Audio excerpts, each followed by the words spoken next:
and welcome to Sustainable Prepping, your home for fear-free emergency preparedness and a sustainable life. My name is Becky, and today I want to talk about 5 tips to help you with sustainable gift giving. If you're new here, I want to say a great big welcome. I'm so glad you found my slice of the internet, and if you're not new here, welcome back. We are in Vlogmas, where I am vlogging every weekday until December 25th, and I am so excited for you to be joining me as we get to do a ton of fun videos together and spend this sort of holiday season here in North America, the sort of winter festival time, doing videos, having conversations, and thinking about emergency preparedness, homesteading, and sustainable living, and the fact that all 3 of those overlap together. Now, because it is the holiday season, we are doing a lot of gift giving, and I want to talk about some tips and tricks that I use to create kind of boundaries when it comes to sustainable gift giving. Now, this is not going to be a guide on how to make all of your gifts from scratch or how to upcycle gifts. I want to talk about some boundaries that might help you do better for yourself when it comes to gift giving, how you can think about gift giving, how you can create some parameters for yourself around conscious and ethical gift giving, and gift giving that serves the purpose of gift giving, which is to provide something from your love and relationship to kind of symbolize the gratitude you have in your relationship for someone else. For so many of us in North America, holidays, particularly Christmas, whether or not you subscribe to the religious aspects of Christmas or just sort of the cultural aspects, Christmas is a season in which we have a lot of pressure to give gifts and to buy and have as many shiny presents under the tree. And even in the homemade community, there can be a pressure to make everything from scratch, and that blessing can become a burden. We can either be burdened with the desire to have as many things as possible and end up buying a bunch of junk that doesn't get used, or we can have a lot of pressure to make everything and to create all these homemade beautiful gifts, but the labor of developing all of that can become a burden and stress us out in a season where we really should be able to pause and have gratitude for the life that we have and the relationships that we're cultivating. For me, I think that finding a middle way between hyper-consumerism and buy, and buying the latest gadgets and buying the latest new thing and creating everything from scratch and the high labor intensity of doing that. I think we have to find a middle way between those 2 kind of poles, if you will. There is a lot of space in that middle way, and we can develop some parameters that can help our gift giving be both mindful and sustainable, as well as useful and to further our values, whether it's sustainability values, emergency preparedness values, homesteading values, reliance values, self-care values. We can use gift giving to do all of those things without going overboard with expense of time in the creation or money when it comes to buying the new stuff. So this is 5 tips that I use for myself and my family's gift giving, and I hope that they will serve your family. So the first tip is quality personalization over quantity. And what that really means is one gift that is hyper personalized, that's very focused to the individual, is way better than 3, 4, 5 gifts that are sort of just general, I bought this prepackaged thing at Costco. Now, sometimes when you're doing a white elephant kind of gift giving, or you are giving to someone you don't know well, if you need to give, that can be a knee-jerk response. But particularly in those relationships that you're cultivating, meaningful gifts and fewer of them are way more important than quantity of gifts. For example, in our family, our kids get 3 gifts from mom and dad. And part of the reason we put a limit on that is so that we can hyper focus on intentional gift giving, giving 1 or 2 really meaningful gifts. Usually we have some kind of electronic, there's often an experience gift, and then there's usually a book or something of that nature that is a part of gift giving. And by the way, we chose the number 3 because Jesus got 3 gifts. He got gold, frankincense, and myrrh, and so if it works for Jesus, it works for us. Being able to focus on that personalization will let the person receiving the gift, even if it's a simple gift, know that you thought of them. And that's way better than getting a bunch of random gifts that you may or may not care about. My second gift giving tip is to either give something useful or something joyful. What that means is that giving gifts that either have a very particular practical use and or a gift that sparks really important joy in your person, and this goes to that personalization, is way better than any other shiny bauble gift that might just sit on a shelf, get used for a little bit, and then get donated, broken, or thrown away. For example, if you have somebody who you know loves to be in the kitchen, then getting them some really beautiful wooden spoons, things that are useful and probably also spark joy, that would be a way better gift than getting them a whole bunch of kitchen gadgets that they might not be excited about.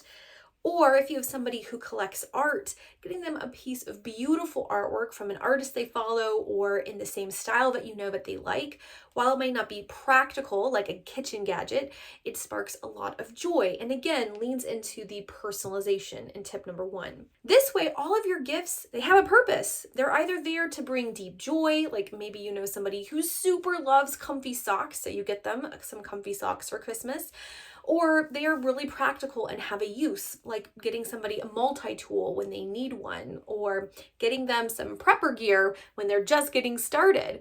The point is that we want to give gifts that have a meaning, a purpose, a use, and even if that use is just joy, we don't want stuff that is just stuff. Everything that we give should have meaning behind it. And even if that meaning is purely practical, pragmatic, it still has a use and a value. Now, my third tip is when all else fails, give a gift that gets used up. Now, I have in-laws who have everything they could ever need and they have more income than we do. So anything really nice they can buy for themselves way better than we can buy for them. So what do you do when you're giving gifts to someone who, they're in their 70s. They've collected all the trinkets. They've done all the things. They've traveled the world. They don't need anything. Well, we give a gift that can get used up. This can be things like chocolates, which is a perennial favorite, a really nice bottle of wine, or a bottle of really high quality olive oil. Those are all gifts that get used up. So they're useful, right? And they can be personalized if you know the person, but they're not going to sit around and just clutter a shelf. They have a useful value. You don't have to just get food items either. You can give gifts of really high quality handmade lotions or body care products. You can give gifts of garden seeds. You can give the gifts of a candle or essential oil set. Basically, leaning into personalization, picking a practical gift, but one that gets used is a really great way to not clutter up someone's house with gift giving. And if you are requesting gifts, particularly if it's something where you have a budget limit, this is a great way to get something that you can use and will be practical, but isn't just going to sit on a shelf and gather dust. Practical but used up gifts are wonderful for the holidays, particularly if you don't know someone really well. A great bottle of wine, a great bottle of olive oil, a really nice handmade lotion. Those things get used and then they're done and they're not cluttering up someone's house and you're not cluttering up the garbage with just kitschy things that may or may not be valued. My fourth tip is to give the gift of an experience, right? And there's all kinds of experiences you can give.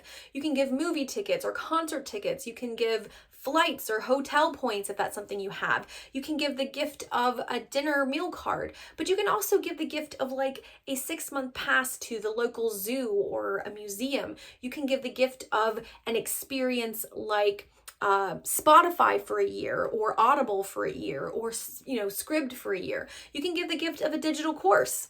And if you're looking to give the gift of a course to teach you about food storage in a weekend, I've got you a whole month of dedicated food storage for stuff from your grocery store shelves, all done, less than a weekend, everything you need, 30% off. Use this coupon code through the end of the year. Giving the gift of education, cooking classes, digital courses, mine included, any of those things can be wonderful experiential gifts. And like the previous tip, they get used up. You have the experience, it's wonderful, it generates love and joy, and then you're not collecting dust from it. My fifth and final tip is that you can create themed gifts. Now you can do this in collaboration. Everybody brings a certain kind of gift, like everybody brings a kitchen staple, everybody brings a bottle of wine, everybody brings a candle, or you can create themed gifts for individual family members so you can give small things that are all around the same theme. For example, if you're really interested in upcycling and doing some secondhand shopping, you can invest in a couple of really nice handmade candles, maybe some pretty beeswax candles or tapers, and then thrift some beautiful different candle holders and give sets to family members. So you could have a gift of the candle holders, a gift of the really nice handmade candles, a gift of some really beautiful long matches that are very aesthetically pleasing. You can create really nice themed gifts that have all of these kind of pieces involved, right? They're practical, they're personalized, they can be used up, they have a nice application. If you care about upcycling and shopping secondhand, that would be a really great way to incorporate elements of that. And it can be a lot of fun to do these themed gift ideas. These can be really fun with kids where you can give them small pieces around a larger gift. For example, if you have a child who's really into dress up, they could get a dress up dress and then the dress up crown and then, some of grandma's old dress up jewelry that's been repurposed and things like that. This way, you're not getting a ton of stuff that overwhelms the individual. They're all really nice components to a singular specific gift. And if you are a family that really enjoys the act of opening things, these smaller theme gifts can be a nice way to give you the time of doing the opening and the fun of that without having a bunch of stuff at the end of the day. When all is said and done, gift giving should be about cultivating relationships and showing gratitude. It shouldn't be about consumerism and how much can you spend and monetary value equaling relationship value. But we still are living in our post-industrialized culture and a lot of capitalistic influences that might pressure you into doing a lot of gift giving. It is my hope with this gift giving guide that you can rethink what you are going to be giving as gifts. Think about who you're giving to, what they really would value, what they can really use, what your budget is, and how you can use these sort of barometers to create meaningful gifts. I am going to be releasing a couple of videos of specific gifts that I will be recommending, things that I've enjoyed, things that are on my wish list, both things that are on the less expensive side, and then one video with some of the more pricey items that I think are well worth the money. But at the end of the day, you are going to know your community best. Who is going to value a prepping tool like a solar charger, and who is going to value a really nice, high quality bread flour that you've specialty ordered? Those could be two different people, they could be the same person, but at the end of the day, both of those can be personalized. They have a practical application. One of them will be used up, and it is furthering a sustainable lifestyle of really giving meaningful gifts, useful gifts that aren't just going to be junked in 12 months. I hope that you found this useful. Share it to your social media so other people can have access to these tips. I think they're really useful without being prescriptive.